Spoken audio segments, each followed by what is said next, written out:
কাউন্টারে ভিড় নেই, যেমনটা নেই শহরে প্রচারণায়। এর ওপরে ম্যাচের উদ্ভট সূচিতে দর্শক আগ্রহেও ভাটা। এনসিএল টি-20-র উদ্বোধনী দিনে গ্যালারি জুড়ে ছিল শূন্যতার হাহাকার।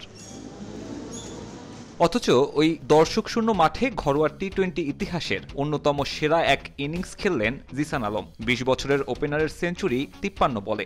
যদিও সেসব কিছু চাপা পড়ে গেছে ৩০ দিনের অনুজ আরিফুলের সামনে।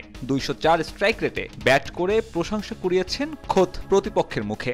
আরিফুল অনেক ভালো ব্যাটিং করছে মাশাআল্লাহ, যার কারণে ওরা ইজিলি রানটা চেস করতে পারছে। আলহামদুলিল্লাহ অনেক ভালো লাগছে, যেহেতু ফার্স্ট ক্লাস বা ডিপিএল একটা সুযোগ ছিল 100 মারার, করতে পারিনি। ইজ লেভেলে 100 হয়েছে, মানে বড় লেভেলে 100 করতে পারিনি, অনেক ভালো লাগছে। অথচ আরিফুলের জন্য এটাই ছিল প্রথম স্বীকৃত টি-20 ম্যাচ।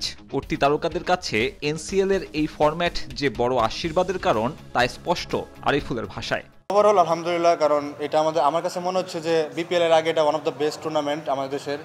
সো অনেক এক্সাইটেড ছিলাম যে এই টুর্নামেন্টে ভালো করার।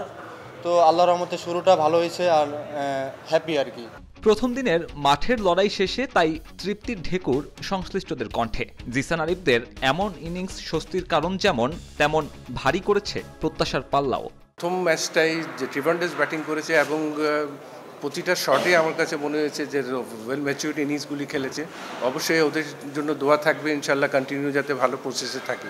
ফার্স্ট ম্যাচ থেকে এক্সাইটিং ক্রিকেট, এটা কিন্তু এক্সপেকটেশনের বাইরে ছিল এবং এটাই যে প্লেয়ারদের ইনভলভমেন্ট এবং ওদের কনসেন্ট্রেশন সব কিছু মিলে আমি বলবো যে এক্সাইটিং ক্রিকেট স্টার্ট হয়েছে। আমরা চাচ্ছি এই কন্টিনিউস যাতে এইভাবে থাকে, ভালো ক্রিকেটটা আমরা দেখব।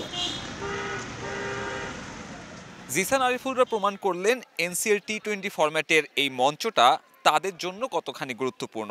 এখন অপেক্ষা ধারাবাহিকতার, আর তা ধরে রাখতে পারলে দেশের ক্রিকেটের পাইপলাইন তো মজবুত হবেই, পাশাপাশি লোকাল ক্রিকেটারদের জন্য এমন টুর্নামেন্ট নিয়মিত বিরতিতে দিতে পারে বড় স্বস্তি। সিলেট আন্তর্জাতিক ক্রিকেট স্টেডিয়াম থেকে সাব্বির মিথুন, সময় সংবাদ, সিলেট।